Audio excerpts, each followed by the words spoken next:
Here's Frank Corrado, former Vancouver Canuck and TSN hockey analyst and radio host on Overdrive. Yeah.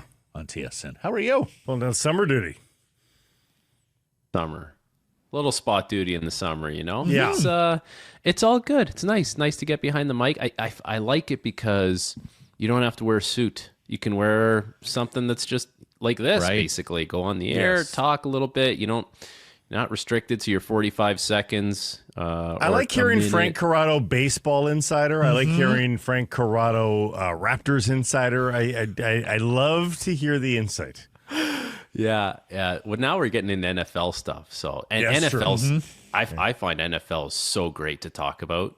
It's different than the NHL, right? Like we're all kind of connected to the NHL in one way or another. We're pretty very actually disconnected from the NFL. We could say whatever we want, really. Like no one's gonna send a text to your phone and be like, "Hey, man, Aaron Rodgers didn't like what you said about him last week." Aaron Rodgers ain't hearing that, so it's all good. We let it fly. They also don't tend to be as sensitive as the hockey crowd, in my experience. Frank, let's move on here and talk some hockey, your bread and butter, because Blake and I were both a little bit eyes opened when we saw Jay Fresh yesterday post his projection based on his model that showed the Vancouver Canucks at 98 points and 10th best in the league. A lot of the sports books, including our friends at Bet365, are closer to 90, 91 points for the Vancouver Canucks. Which one do you think is closer to the reality? Could you see both ends of that spectrum playing out? Honestly, this is probably the boring answer or the safe answer, but it's probably somewhere in the middle. Like 95 points, I think is very reasonable and attainable for this team. And of course, if your shooting percentage and save percentage is going to be higher than what the chances would indicate, there's a chance that you're pushing up on 100 points. But let's not forget, I think a lot of this is predicated on health and players playing up to their capabilities. And those are going to be two things that are paramount for the Vancouver Canucks this year. How healthy is your goaltender in Thatcher Demko? And even if he's not super healthy, you have a good insurance policy in Lankinen now, but healthy Demko is a much better goalie than healthy Lankinen. And what do you get out of Quinn Hughes? Or sorry, not Quinn Hughes, Elias Pettersson. You know what you're getting out of Quinn Hughes this year. It's unbelievable all the time. It's very consistent. What are you getting out of Elias Pettersson? And if those two things are at the higher end, then it could trend towards the higher side of the point projections, among other things getting production from your wingers and playing well defensively. And still the biggest question is, how does a team that's coached by Adam Foote find different ways to produce offense compared to last year, coached by Rick Tocchet, which had their struggles producing offense and generating the right amount of chances. So I think it is a little bit on the generous side. But I guess what I'm saying is, if everything kind of lines up the way it's supposed to, it's not far-fetched to think that they're in the high 90s. We're sitting here focused on this second-line center that has not yet come to pass that Jim Rutherford talked about at the beginning of the summer, and sitting here trying to figure a Canucks team with Philip Hedl as your second-line center and some combination of Teddy Bluger and Atsu Ratu as your 3 and 4s without not much depth beyond that. But let's take a look at the glass half full view. At this time of year, Frank, you're looking at two really solid goaltenders, a really nice collection of 6+ defensemen, and some defensively minded forwards as well. We saw it 2 years ago where team defense propelled this team to first place in the Pacific Division. Okay, they've got a hole at second line center. We can all agree on that. But the rest of the parts, could you not see them forging together if they stay healthy and just playing terrific team defense night after night? And fueling a pretty good season? Yes, but I also think that's why you don't put yourself into this desperation mode to just make a trade to say, we've acquired a second-line center, and it's not the right fit for the long term. You're going to let this play out. You'll make the right move at the right time if it presents itself, or you're going to seek it out. and full well knowing exactly what you just said there. You have a good base of goaltending. If the right guys are healthy and doing the right things, you should be able to get some offense. You have some good defensive players. You have some guys that can play on the penalty kill. You should have a pretty good power play. Brock Besser's coming back. He's a big part of that. So with all the moving parts around that one thing,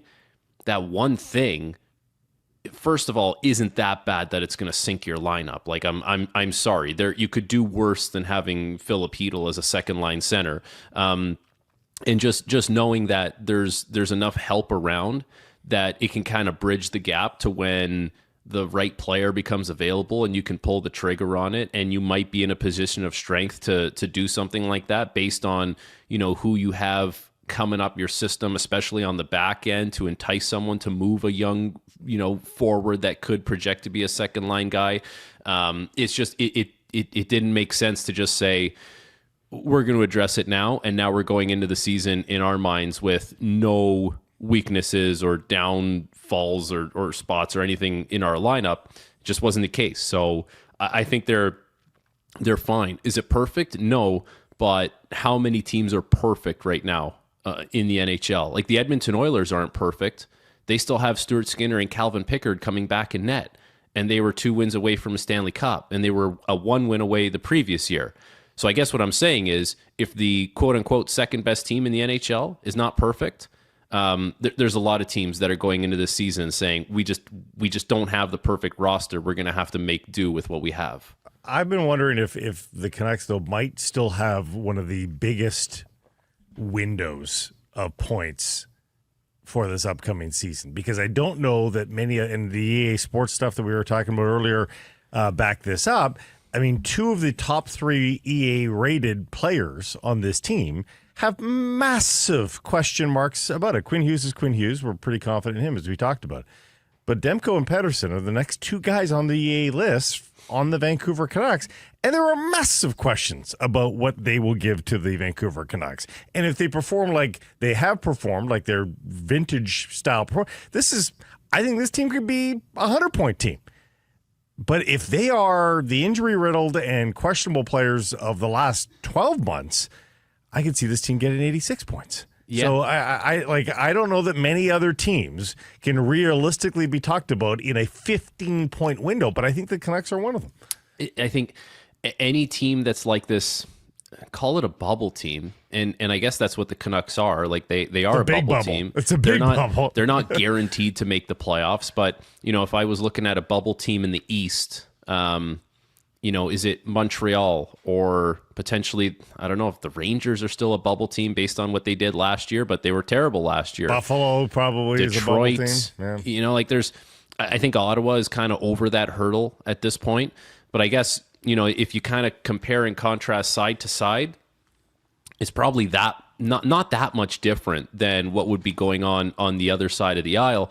I think what you look at, or maybe what you like about that, if you're a Canucks fan, is you're like, there's a ceiling there that's actually quite high, and higher than a Calgary or maybe an Anaheim, or if you do want to compare back to the Eastern Conference, it might be higher than Montreal this year. Maybe not in the next 5 years, but for this year it would be. It's higher than Detroit, higher than Buffalo, right? So you just hope that you could get to that ceiling, and hope that you don't have another year again where everything goes just completely wrong. We were joking around at the start of the interview about the different sports, right? Like doing talk radio, and you have to talk about everything else. Look at the Blue Jays, right? Like the Blue Jays 2 years ago, or last year, everything went wrong. No one could hit. Like it was a disaster, and you got what you got. This year, everything's going well for the Jays, and they're first in the AL East, and like they're mashing the ball. Rotation's been great, and I guess what you learn about these two things is they're not as bad as they were last year. They're probably not as good as they are this year. They're getting some unbelievable performances. The truth is they're somewhere in the middle, and that's probably the case for the Canucks, where we've seen it now. We have 2 years. We have 2 years. We have 2 years of a sample size. What is year 3 going to tell us? And if everything just goes kind of as it's supposed to, they're probably going to be right in between where they were the last 2 years. I want to move on to some different topics, including Connor Garland made the U.S. men's Olympic orientation camp. Boeser and Demko did not, Frank. Yeah. We were trying to make some sense of that, other than Connor played on this U.S. World Championship team from this past year. What did you think of all that? I don't know if you caught my my top 5 snubs from USA orientation camp. I put that out the week that the list came out. Yeah. So my number 1 snub was Lane Hudson. Thought he deserved to be there, especially being a young guy who you want to grow a program. I think you have to incorporate some young guys that are going to be a part of that program. And I had Demko and Boeser in there as well. And I think, the Brock Boeser one, he just, we know what he is. Guy scores goals. Okay, you want something else? I guess I can reason with it if you just think like you're bringing in Nazar because speedy player, you want that element. The Demko one is the one where I'm like, okay, what is that exactly? Is that you don't think he's got it anymore because of the injury? You're not going on the ice in this No. whole thing.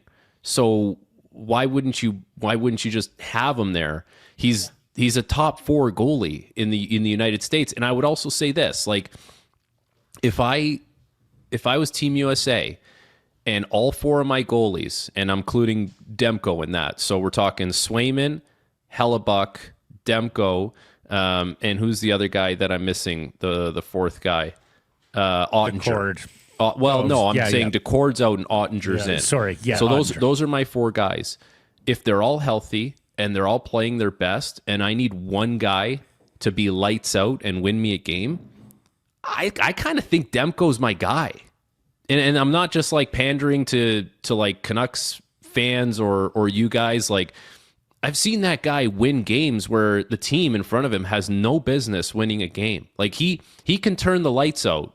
And I think the other guys can, but just, I don't know. There's something about Demko where I'm like, when he's at his best, he's unbelievable. So they don't invite him there. But now, what if he goes into the season and he's healthy and he plays great? I don't know.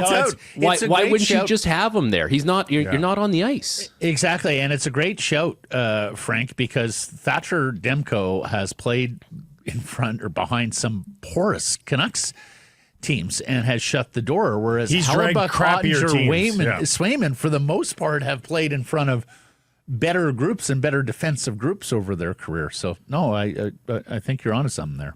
I don't know. I thought that was weird. Automatically, I just started kind of raising my eyebrows. I'm like, okay, do they know something about the injury that people should be worried about? Like, I don't know. Joey Decord? Like, really? Yeah. Listen, Joey Decord, former teammate of mine, shout out, good player. His last year was great. The last year and a half have been pretty good. But that's it. I think like Dustin Wolf probably had a good case to be at that camp as well. He did. He was Calgary Flames are not the Calgary Flames last year without Dustin Wolf. He was incredible. I mean, he dragged them into playoff contention.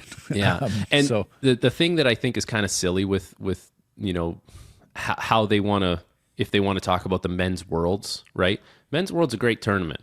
For someone like Lane Hudson, I know we're at a market here, but just for someone like that, he's played on the World Juniors a couple times. He's played at the men's worlds. Guy's 5'9", 5'10", and he looks like he's the stick boy when you see him in the dressing room. And so for a guy like that, after a full 82 game season plus playoffs, probably better for him to try and like hit the gym and see if you can make some gains to help yourself in the long Gym run. and the pasta bar. Yeah. Right. So I think he was just kind of doing the right thing for his career and essentially the USA program, because in 4 years, that's probably a guy we're talking about, being on the team, not just being at camp. What did you hear from Connor McDavid yesterday? Because one part of the message is I want to win. The other part of the message is I don't want any distractions. So is this just going to wind up in a contract extension before training camp or the season opener, or do you think there's something here a little. Do you think there's a bigger game afoot with 97 in the Alberta capital?